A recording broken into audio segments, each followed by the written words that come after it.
വയനാട്ടിൽ പോളിംഗ് പുരോഗമിച്ചുകൊണ്ടിരിക്കുകയാണ്. ഇപ്പോൾ എന്നോടൊപ്പം NDA സ്ഥാനാർത്ഥി നവ്യ ഹരിദാസ് ചേരുകയാണ്. രാവിലെ ക്ഷേത്ര ദർശനം, അതിനുശേഷം പോളിംഗ് ബൂത്തുകളിലെ സന്ദർശനം എന്നിവയാണ് സ്ഥാനാർത്ഥിയുടെ പ്ലാൻ. നമുക്ക് ചോദിക്കാം, പോളിംഗ് ജനങ്ങൾ വിധി എഴുതിക്കൊണ്ടിരിക്കുകയാണ്. എങ്ങനെയാണ് അവസാന നിമിഷത്തിൽ അല്ലെങ്കിൽ ഈ ഘട്ടത്തിൽ ഒരു ആത്മവിശ്വാസം എന്താണ്? മണ്ഡലകാലം ആരംഭിക്കുന്നതിന് മുൻപോടിയായിട്ട് അയ്യപ്പ ക്ഷേത്രത്തിൽ വന്ന് അയ്യപ്പസ്വാമിയുടെ അനുഗ്രഹം വാങ്ങിക്കൊണ്ടാണ് ഇന്നത്തെ യാത്ര തുടങ്ങുന്നത്. പോളിംഗ് സ്റ്റേഷനുകളിൽ സന്ദർശിച്ചുകൊണ്ട് ഇവിടെ നമുക്കറിയാം വളരെ പരന്നു കിടക്കുന്ന ഒരു സ്ഥലമായതുകൊണ്ട് എല്ലാ പോളിംഗ് സ്റ്റേഷനും സന്ദർശിക്കാൻ സാധിക്കില്ല. എന്നിരുന്നാലും പരമാവധി സ്ഥലങ്ങളിൽ എത്തിപ്പെടാൻ സാധിക്കും. വിധിയെഴുത്ത് ആരംഭിച്ചു കഴിഞ്ഞു. തീർച്ചയായിട്ടും ഞങ്ങൾക്ക് അനുകൂലമായിട്ടുള്ള ഒരു റെസ്പോൺസ് ഈ തവണ ജനങ്ങളുടെ ഭാഗത്തു നിന്ന് ലഭിച്ചുകൊണ്ടിരിക്കുന്നുണ്ട്. എപ്പോഴും ഈ സീരിയസ് രാഷ്ട്രീയം മാത്രം ചോദിച്ചാൽ പോരല്ലോ, പ്രത്യേകതയുള്ള മാലയൊക്കെ ഉണ്ടല്ലോ, എന്തെങ്കിലും പ്രത്യേക?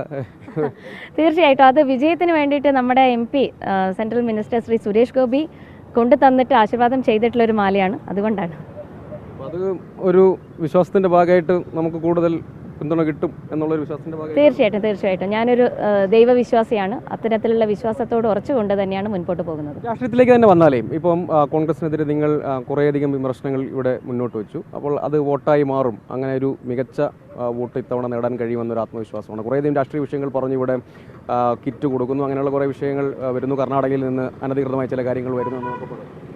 തീർച്ചയായിട്ടും ഉണ്ട്. കാരണം എന്തെല്ലാം വിഷയങ്ങൾ ഈ കോൺഗ്രസിന് കഴിഞ്ഞ തവണ ചെയ്യാൻ സാധിക്കാതിരുന്നു അത് തീർച്ചയായിട്ടും ഞങ്ങൾ ഉയർത്തി കാണിച്ചിട്ടുണ്ട്. കാരണം ഇവിടെയുള്ള അടിസ്ഥാന ജനവിഭാഗങ്ങൾക്ക് ആ ഉന്നമനം വരണം എന്ന് ആത്മാർത്ഥമായിട്ട് ആഗ്രഹിക്കുന്ന ആളുകളാണ് ഞാൻ. ആ പുരോഗതിയാണ് നമ്മൾ ആഗ്രഹിക്കുന്നത് എന്നുണ്ടെങ്കിൽ തീർച്ചയായിട്ടും ഇവിടെ ഒരു മാറ്റം വരണം എന്നുള്ള ചിന്ത ജനങ്ങൾക്കും ഉണ്ടായിട്ടുണ്ട്. വയനാട്ടിലെ മാറ്റം ഉണ്ടാവും, തീർച്ചയായിട്ടും ഉണ്ടാവും. അതാണ് NDA സ്ഥാനാർത്ഥി നവ്യ ഹരിദാസ് ആണ് നമ്മളോടൊപ്പം ചേർന്നത്. അവരുടെ ആത്മവിശ്വാസം പങ്കുവയ്ക്കുകയാണ് ചെയ്തത്. ഒപ്പം വോട്ടർമാരൊക്കെ പോളിംഗ് ബൂത്തിലേക്ക് എത്തുന്നുണ്ട്, അവിടെ സന്ദർശനം നടത്തുക എന്ന കാര്യമാണ്. ഒപ്പം ഇത്തവണ ഏറ്റവും മികച്ച പ്രകടനം പുറത്തെടുക്കാനാകും എന്ന ആത്മവിശ്വാസമാണ് NDA സ്ഥാനാർത്ഥി പങ്കുവയ്ക്കുന്നത്.